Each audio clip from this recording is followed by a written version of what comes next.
Showing on this episode of Law Weekly, a conversation on the judiciary and justice sector reforms. My guest is Senior Advocate of Nigeria, Dele Additional. Also showing on the program, senior lawyers react to the political tension in Rivers State, proffer solutions for dealing with same, plus our recap of the top trending stories in the courtroom. Hello and welcome to the program. I am Shola Shoyeli.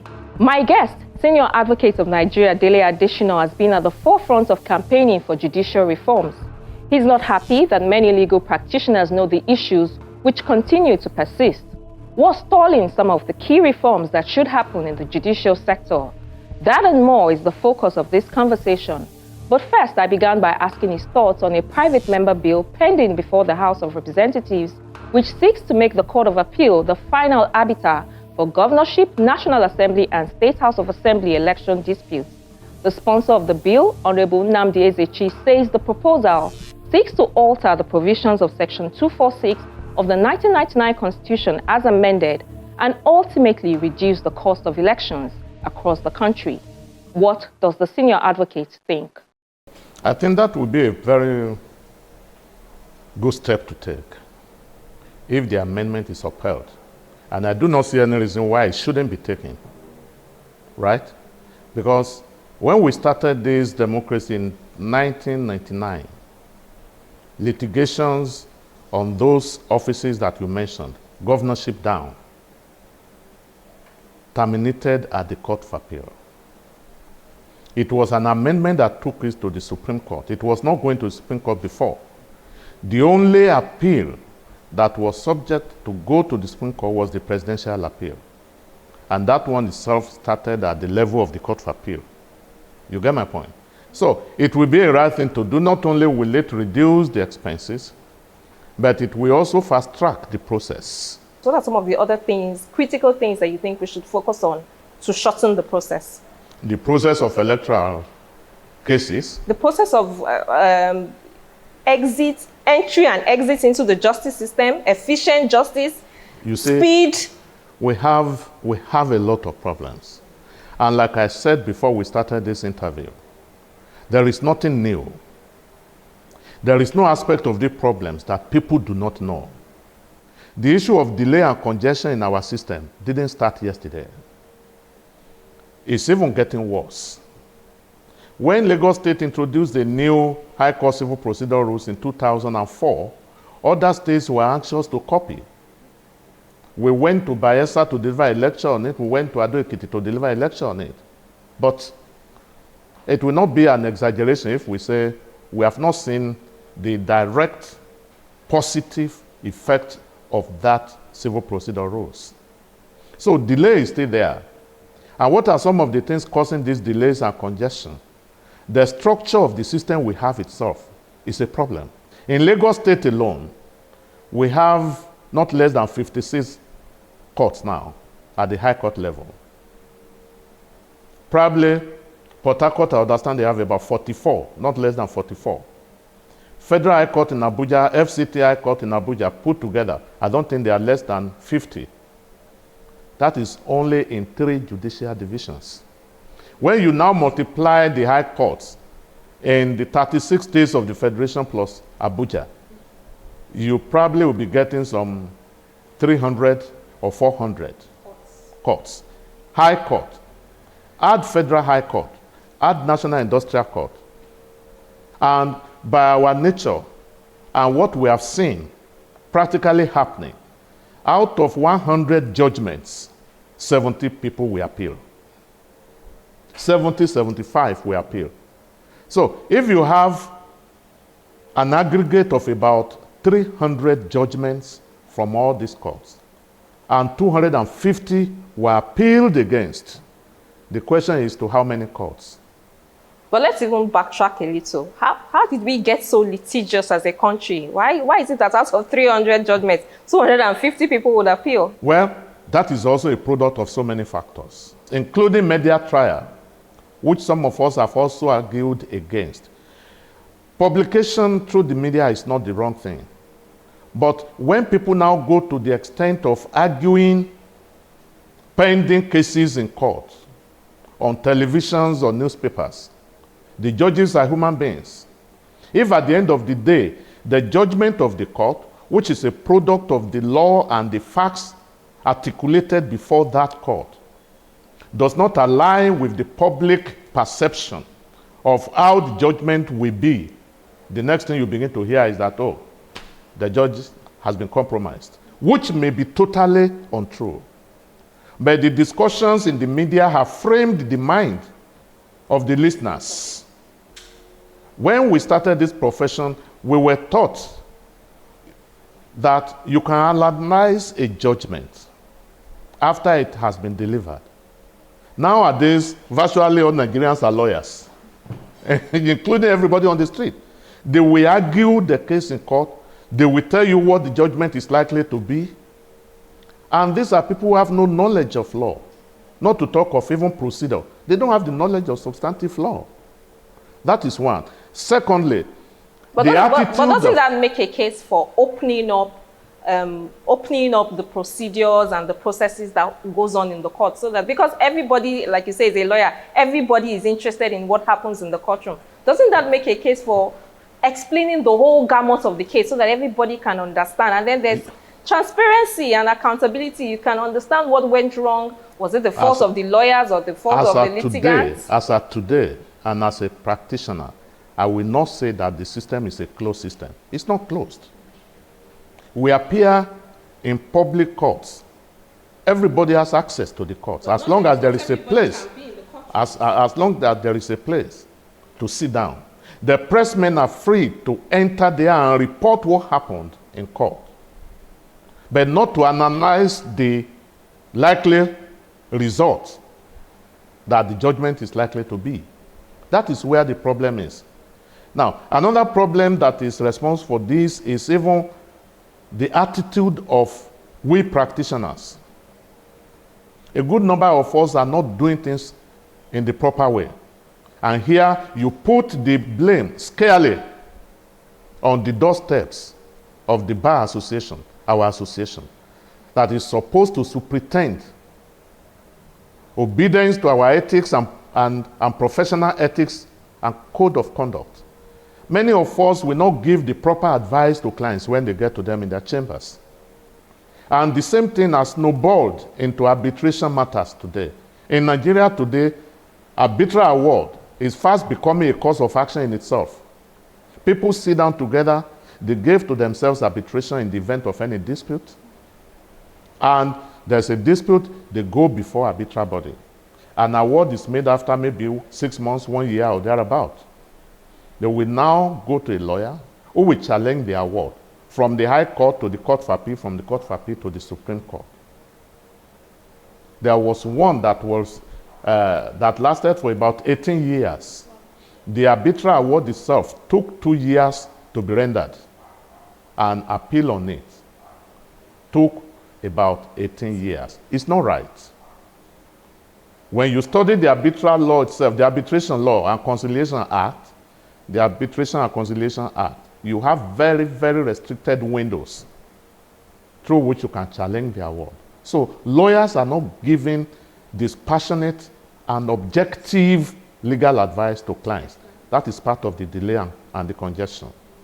And of course, we've talked about, somebody said I took it to the extreme, but why not the extreme? As far back as 2019, I delivered a paper in Ogun State here, where I was canvassing for federalization of the judiciary. There is nothing wrong in it. We had it before. And what do I mean by federalization of the judiciary? We have the High Court of the states, we have the Federal High Court, but it ends there. Court of Appeal is one, which belongs to the federal. Supreme Court is one, which is also a federal court. Why can't we have, the way we have the High Courts of the states, why can't we have Court of Appeals of the states?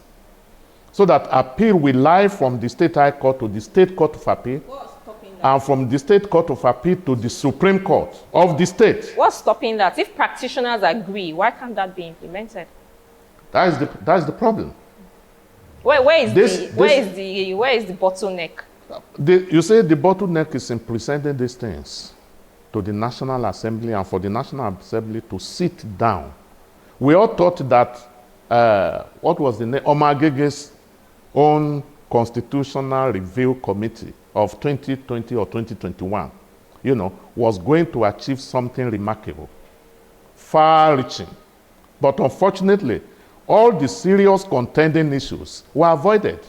So this brings me to the issues of salaries, welfare, and working conditions of judges, from what you've just said. There are criticism in some quarters trailing the moves to increase the remuneration of judges, even though we know that the last time it was increased was in 2008. Many Nigerians believe that judges are living large. And it doesn't even help that judges themselves, even though they complain about the poor remuneration, some of them are deemed to be actively putting their children, their siblings, and family members even on the bench. It makes some people think that it's not as bad as we say that it is. You see, some of us are insiders, if I can use that language. If anybody says the judges are living large, you need to separate the wheat from the shaft. We know several judges, very many judges, who are so far away from living large. I don't want to embarrass people. That is why I'm not mentioning names. A justice of the Supreme Court retired. He was living at Maitama while he was in service. When he retired, he had to go and live in Lugbe. If he had money, are you telling me he will not rent an apartment or buy up an apartment in Maitama? But cases like that are few and far. If he's a member of the House of Rep or Senate, do you think he will not have his own ready house he will move into in Maitama or Asokoro? I give you another judge. I appeared before another judge in a state. I won't mention the state or the name. At the end of the case, His Lordship invited me to his chambers. And when I got to his chambers, His Lordship said that, can you see the courtroom here? In this century, we still have louvers on the windows.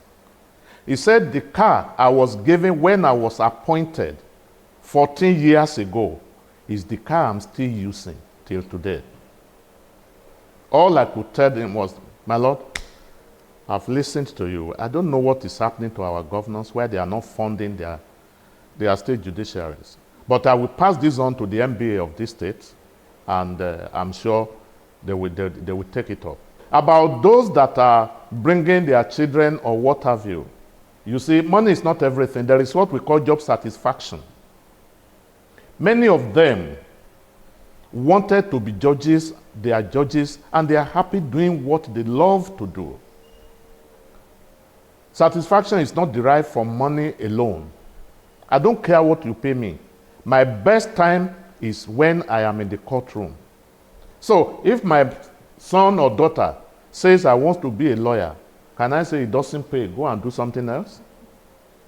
And if he's a lawyer for a particular number of years and he or she believes she wants to cross to the bench, can I say, oh, my dear, this bench I'm hungry there, so don't come. Nobody should jeopardize the professional interest or desire of anybody, not even his or her children. So, focus on competency. Focus on capacity and capability. I don't care whether he's the son of this or the daughter of that. Is she capable? Is she competent? I think that's what we should be driving at. The Nigerian Bar Association is going to the polls in a few weeks. Yes. I know that you tried to be president of the bar at some point. And with all of the reforms that we say is necessary, what kind of president do you think that lawyers should be, should elect at a time like this? Someone who's capable of, taking charge and leading some of these reforms that we've identified? The kind of leadership that we need, particularly at this time, and like other times in the past, is a very articulate, progressive, result-conscious and result-oriented individual. An individual that will be ready and willing to speak the truth to power without looking back. So we need a leader of the bar that will be assertive that will be conscious of his powers under the Constitution of the Nigerian Bar Association and the Constitution of Nigeria. That we have a clear mind as to how judiciary operates in some other nations of the world.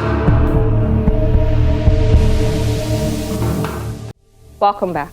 There's been some political unrest in Rivers State, with some people calling for a state of emergency to be declared. There's been incidents of youth restiveness, the swearing in of new caretaker committee chairman, amongst others. Some senior legal practitioners spoke to Law Weekly about these issues and what solutions they perceive will quell the unrest. Well, the political situation in Rivers State is a conflict or the meeting of politics and law. And anywhere in any society they meet, there's bound to be a clash. At the time, you find out which one governs, politics or law. And I think this is the situation now we are in Rivers State to determine, is it politics or law that governs the state of a nation? And for me, it's the law, because the law is either by the law that's made by the House, the legislature, or as interpreted by the courts. The law ultimately governs, but it suffers a great deal of affliction, I may call it, at the instance of politics. Because politics is what will create all the conflicts that law will try to solve. So is that I can just summarize that it's a conflict between law and politics that is happening in Rivers State. Well, the Supreme Court has said on several occasions that caretaker committee is not the same thing as the democratically elected government, which the Constitution guarantees. And the governor, what the governor appointed incidentally is called it interim management committee. He didn't even call it as caretaker committee, even though the popular perception, popular interpretation is a caretaker committee. Interim management committee. And that's what he has appointed. And having done that, we work with that out of necessity. I'm sure the governor, like he even hinted them when he was swearing them in, that you people should know that your period is short time, there will be an election. The governor himself said it. There will be a full election conducted by the State Independent Electoral Commission. Yesterday they had a meeting and he hinted all the stakeholders that the election is coming. I mean, he's having a meeting with them on Monday because to release out the timetable. So the governor is not interested, from what he has revealed, in having structures that are illegal. Why is this? What is the reason for anybody to call a state of emergency? Go around Port Harcourt, go around Obiagbo, go to Rumigbo where he comes from. Every place is peaceful. The government is operating. You don't use state of emergency as a way when you lost a battle or that you schemed for failed in as a call for some. No. State of emergency is a state where the law cannot operate. The courts are sitting. The House of Assembly is sitting. The people, the people ran away because people are wondering, are you going to have 3 people or 4 sitting? There is a house of, say, 30 members and 27 ran away. We have an option. The governor begins to operate as a sole administrator. Or the remaining members who didn't join them remain to operate. That's the situation we are facing in Rivers State. So that Trump is what is operating as a House of Assembly. So on what basis we look for state of emergency? It's just being, with all respect to him, he's my good friend, he's being mischievous. There's a provision for a tenure of 3 years. There's also a provision that says, look, if the governor or the executive is unable to conduct an election within the stipulated time, remain in office until such a time when the governor, the import of which is that even if the governor comes today, that's why I have said it's not tenure elongation, even if the governor comes today to conduct an election and new local council chairman and councillor emerges, they will go. That's why I had contended that that does not amount to tenure elongation. Under the local government law number 5 of 2018, there is a provision that enables a governor. There is a provision in that former law that enabled the governors then to, I'm talking about both Amechi and Wike, to appoint caretaker. In this instance, there is no such provision. Those were one of the provisions which the Assembly had amended. The last judgment on this issue was the one delivered by Honorable Justice Kobile Bassam. In his ruling, he said, and I will quote him, that all laws made by the Speaker, Martin Samewule, remains valued. All laws, including the Local Government Amendment Law number 2 of 2024. Now, what you talked about elongation. Nobody, because I have gone through that law, nobody sought to elongate the tenure of the current local government chairman. Nobody. If they were going to, the law will be express. It was contingent upon if the governor, like we have now, fails, or if River State government is involved in any law, an election cannot hold, or where the governor is unable to conduct, remain there until such a time when he will be able to conduct an election. What he had done is clearly an aberration, clearly unconstitutional. I think he's fanning the embers of illegality. Section 7 of the 1999 Constitution is very clear. Bearing in mind that there is a pending suit at the Supreme Court against this caretaker, and River State government is a party to it. River State government is a party to that suit at the Supreme Court, which was filed by the Attorney General of the Federation against whatever name you will call it, Interim Management Committee, caretaker, and all of those manner of names. And yet he could go ahead. He swore to uphold the Constitution, the 1999 Constitution. One of the provisions that he swore to uphold is Section 7. What he has done today, clearly, it's an aberration. It's against the constitutional provision, and it is of no moment as far as I'm concerned.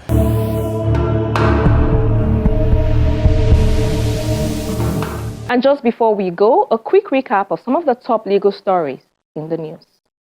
We begin with the report that a federal high court sitting in Kano has nullified the reinstatement of Muhammadu Sanusi II as the 16th Emir of Kano. The trial judge, Justice Muhammad Liman, also nullified all the actions taken after the controversial reinstatement. The judge, however, said that this does not affect the validity of the repealed Emirates law, but actions taken by the governor, which include the assenting to the law and the reappointment of Sanusi. He says the catastrophic situation could have been averted if parties followed due process by complying with the court order. In another development, the Kano State House of Assembly has asked the Court of Appeal to stay further proceedings on a motion filed by the Sarkin Dawaki Baba Aminu Danagundi, challenging the legality of the Emirate Council Repeal Law 2024 pending the appeals hearing. The lawmakers also asked the appellate court sitting in Kano to take over the entire proceedings as there are conflicting orders of the State High Court and the Federal High Court on the same subject matter. Meanwhile, the Nigerian Bar Association's Legal Practitioners Disciplinary Committee says it has received 8 memos from the lawyers involved in the Kano Emirate Council conflicting court order. This is aimed at scrutinizing the professional conduct of both counsel and the judges involved in these matters, with a view to punishing those responsible for bringing the association into disrepute. Away from the Kano Emirate stool, the leader of the indigenous people of Biafra, Nnamdi Kanu, has told the Federal High Court Abuja he will seek negotiations with the federal government with a view to reaching an amicable settlement of his case. Kanu said this through his lead counsel, Aloy Ejimako. Ejimako had moved 2 applications before the court, one of which seeks to challenge the jurisdiction of the court. The senior lawyer says if the applications are denied, he will move for the implementation of Section 17 of the Federal High Court Act. In the case of the suspended Deputy Commissioner of Police Abba Kyari and 2 others, Justice Emeka Wite has declined to grant bail to the defendants. In separate rulings, the court held that the defendants had not brought any evidence in court to warrant the court's discretion. Mr. Kyari was detained following his arrest on February 14, 2022 by the National Drug Law Enforcement Agency for alleged involvement in hard drugs. On the situation in River State, the Court of Appeal in Abuja has reserved judgment in the appeal filed by a former Speaker of the River State House of Assembly, Martin Amewule, and 24 others against the Speaker, Victor Okojumbo, and 5 others. The 3-man panel led by Justice Jimmy Olukayode Bada reserved a date for judgment to be communicated to parties in the suit after listening to the submission of the lawyers in the appeal. At the proceedings, which was conducted virtually, Mr. Amewule and the other lawmakers are asking the court to stay execution of a High Court judgment which saw them out of office.